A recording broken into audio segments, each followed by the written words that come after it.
Sud Radio dans tous ses états, midi 14h, Arthur Delaborde. On est ensemble sur Sud Radio jusqu'à 14h. Vous pouvez réagir à tous les sujets 0826 300 300 et notamment à celui-ci, la méga commande d'Air France KLM auprès d'Airbus. 100 appareils A320 ont été commandés. On en parle, on va décortiquer un peu ce contrat, savoir en quoi il est intéressant avec Michel Polaco, journaliste aviateur et chroniqueur à aeromorning.com. Bonjour Michel. Bonjour. Et bonjour et merci d'être avec nous. Oui, Airbus qui termine donc l'année en fanfare avec cette gigantesque commande, notamment d'Air France KLM, qui a décidé d'une commande ferme sur 100 appareils, assortie d'une option sur 60 appareils de plus. Est-ce que cela veut dire, de votre point de vue, que Airbus est en train de distancer durablement, en tout cas Boeing, dans cette grande rivalité, dans cette grande concurrence entre les avionneurs? Alors effectivement, il y a deux sujets. Il y a d'un côté Air France et de l'autre côté Airbus.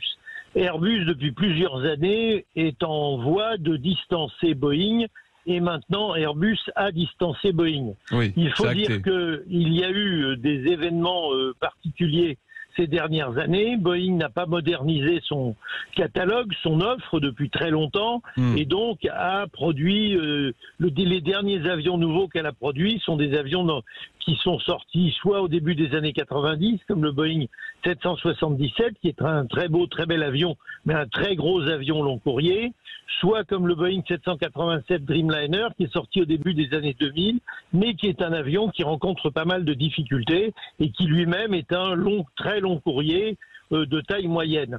Mais sinon, sur le segment du bas, c'est-à-dire les Boeing 737, Boeing a un avion qui date d'il y a 55 ans, qui a été modernisé 4 fois, et la dernière fois, le MAX, comme vous le savez, a rencontré des difficultés terribles.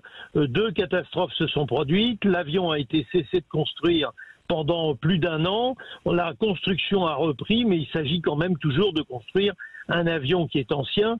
Donc, si vous voulez, cette année, par exemple, Airbus va boucler l'année avec entre 6 et 700 ventes fermes d'avions, malgré le Covid, malgré la crise du transport aérien qui est encore flagrante, et Boeing va boucler l'année avec 200 ou 250 avions vendus. C'est-à-dire qu'aujourd'hui, Airbus a fait la distance. De plus, cette année, Airbus a vendu des avions, par exemple, à Qantas, qui est une compagnie historiquement cliente de Boeing. Oui. Et donc, c'est vrai que le contrat d'Air France plus le contrat de Qantas sont des contrats qui certainement vont beaucoup servir Airbus. Mais Airbus, vous le savez, a plus de 7000 appareils de la famille A320 en commande. C'est-à-dire que c'est énorme. Ils ont 10 années de travail devant eux.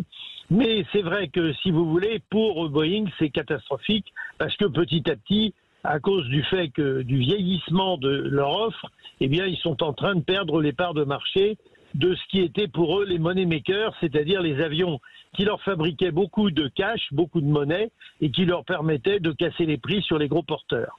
Michel Polaco, cette bonne santé d'Airbus affichée en cette fin d'année, c'est aussi une bonne nouvelle pour tous les sous-traitants. Ils sont nombreux, en particulier, on pense dans la région de Toulouse.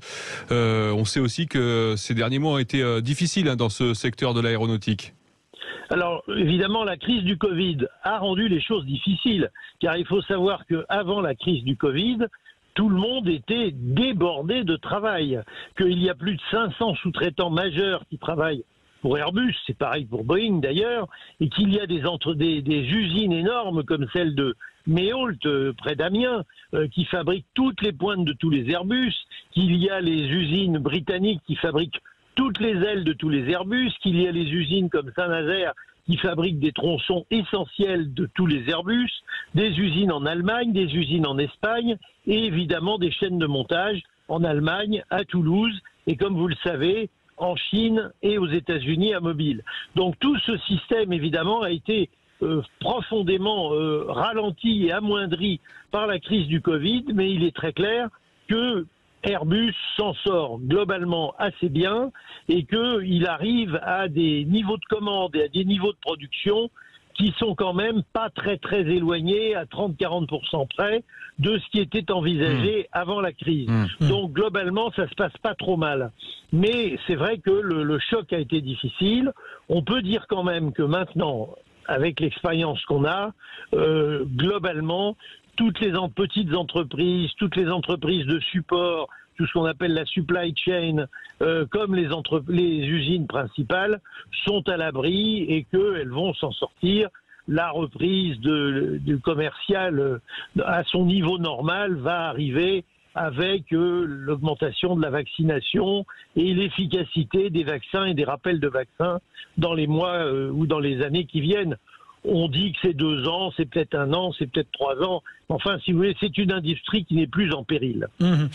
Si vous nous rejoignez sur Sud Radio, on est en train de discuter du contrat passé entre Air France KLM et Airbus pour la commande de 100 appareils. Alors, ce sont des A320. Michel Polaco, est-ce que vous pouvez nous expliquer? Parce que nous, en tant que clients, on va le dire, des fois, qui volons sur certains appareils, on ne se rend pas vraiment compte des fois dans l'appareil dans lequel on rentre, etc.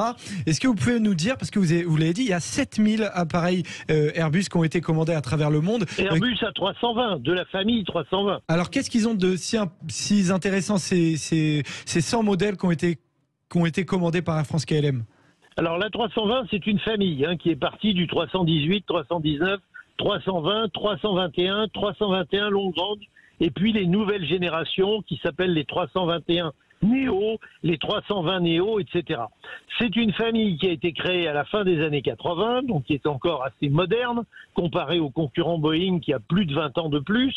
Et surtout, ce sont des avions avec des technologies très modernes que l'on doit notamment à l'équipe de Bernard Ziegler, qui était le patron technique d'Airbus à l'époque, qui a voulu que cet avion dispose de commandes de vol électriques numériques et de tout un tas de systèmes d'aide au pilotage qui se sont avérés des facteurs de sécurité absolument considérable. Et d'ailleurs, aujourd'hui, tous les avions de ligne qui sont fabriqués dans le monde, que ce soit aux États-Unis pour les nouveaux modèles, bien sûr, en Europe avec tous les modèles d'Airbus, mais chez Embraer au Brésil ou même chez Bombardier au Canada, sont équipés de commandes de vol électriques. Donc c'était un bon pari. Alors il est vrai qu'Airbus a eu la bonne idée de moderniser son A320, sa famille A320 avec des moteurs nouveaux, fabriqués par Safran et General Electric qui s'appelle les LEAP, ou avec d'autres moteurs fabriqués par un consortium américain qui inclut Pratt & Whitney, et que c'est vrai que ça a provoqué un avantage considérable pour les clients, parce que nous sommes en pleine période d'effort pour que l'aviation verdisse et qu'elle devienne propre et acceptable. Et c'est vrai que ces avions rejettent beaucoup moins de CO2, consomment beaucoup moins de kérosène, donc de produits fossiles, et apportent encore beaucoup de nouveautés en termes de confort et de sécurité pour les passagers. Air France gagne en modernité, si on comprend bien. Alors voilà, Air France est en train de renouveler, en gros, on va dire, toute sa flotte de moyens courriers et de courts courriers. Pour le court courrier, ils ont choisi un avion canadien qui porte le nom d'Airbus, Airbus 220, mais qui est entièrement fabriqué sur le continent américain. En fait, Airbus a racheté la firme Bombardier canadienne. Ce sont des avions fabriqués à Montréal, avec des moteurs fabriqués aux États-Unis. Et il est vrai que c'était un petit peu dommage de se dire que Air France, qui aujourd'hui est totalement soutenu par l'État français, puisque l'État français lui a donné 10 milliards l'année dernière et 5 milliards cette année, était entré dans son capital jusqu'à 25%, comme l'a fait d'ailleurs l'État allemand pour Lufthansa. Il est vrai que c'est un peu dur de se dire que l'argent des contribuables français servait à acheter des avions fabriqués sur le continent américain, même si ce sont des bons avions, et même s'il ne faut pas non plus faire de sectarisme. Mais enfin, c'est quand même bien de faire travailler nos ouvriers, nos usines, nos entreprises, etc. J'étais un peu inquiet en attendant cette commande de moyens courriers, puisque vous avez vu qu'Air France se déleste de tous ses moyens courriers sur sa filiale à Bakou qui s'appelle Transavia, qui est entièrement équipée de Boeing, de vieux Boeing, de Boeing nouvelle génération, mais qui ont tous entre 10 ans et 20 ans maintenant. Et donc, c'est vrai que si vous voulez, si Air France avait décidé de continuer avec Boeing, ça aurait été un coup terrible, et pour Airbus, et pour notre industrie à nous, et pour nos emplois à nous, et sans doute pour Air France, parce que c'est quand même un vieil avion. Et donc, quelque part, ça n'aurait pas donné une image de modernité que Air France doit afficher. Donc, elle a fait un choix qui, à mon avis, est un très très bon choix de 100 plus 60 avions. qui vont remplacer les Boeing 737 nouvelle génération, c'est-à-dire les vieux de Transavia, et qu'il fallait moderniser et pour lesquels il aurait fallu acheter des MAX s'ils avaient continué avec Boeing, sachant que le MAX est un avion qui a 55 ans, même s'il a été plusieurs fois modernisé. Donc c'est bien pour Air France, c'est une bonne histoire qui est bonne pour l'industrie européenne, qui est morale et qui est bonne pour les contribuables. Michel Polaco, peut-être sur la santé d'Air France, vous venez de commencer à l'évoquer. Comment ça va aujourd'hui? Est-ce que la compagnie commence un peu à sortir la tête de l'eau après avoir reçu, vous l'avez évoqué, des milliards d'euros d'aide de l'État? Écoutez, Air France est dans une situation comparable à ses consoeurs européennes et de la plupart des pays du monde, oui, sauf le continent américain où le trafic aérien sur le continent américain continue à beaucoup fonctionner, mais sinon, que ce soit en Asie, au Proche-Orient et en Europe, c'est vrai que les compagnies sont toutes en difficulté. Air France un peu plus que les autres, parce qu'elle était d'une part très endettée, et deuxièmement qu'elle avait toutes ses lignes moyen courrier et ses lignes régionales en France qui étaient très déficitaires. Elle s'est débarrassée d'une partie de ses lignes régionales, les plus déficitaires, qu'elle confie petit à petit à d'autres entreprises privées, comme Amelia par exemple, qui couvre beaucoup de lignes entre Rodez et Paris, Toulouse et Castres et Paris, Clermont-Ferrand et Paris, Agen et Paris, Brive et Paris, Aurillac et Paris, etc. Donc Air France se débarrasse de toutes ces lignes qui étaient déficitaires.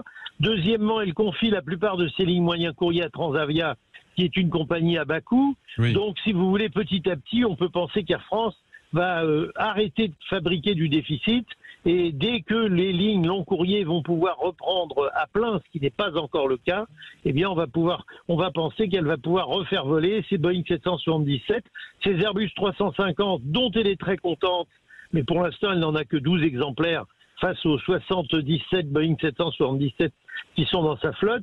Et à ce moment-là, on pourra dire qu'Air France est sauvée. Mais enfin, elle sera sauvée, mais avec une dimension différente, une composition différente. Le cœur de la compagnie sera une compagnie long courrier, et les filiales de la compagnie, comme Hop ou comme Transavia, s'occuperont d'alimenter la compagnie long courrier avec du trafic venant d'Europe ou des régions de France. Est-ce que la part de l'activité justement de filiales comme Transavia a tendance à augmenter par rapport, disons, au bilan global d'Air France? Oui, absolument. Transavia est en train de se faire une place. Ça a été long, ça a été difficile. Ça n'avait pas été très bien monté, il faut le dire.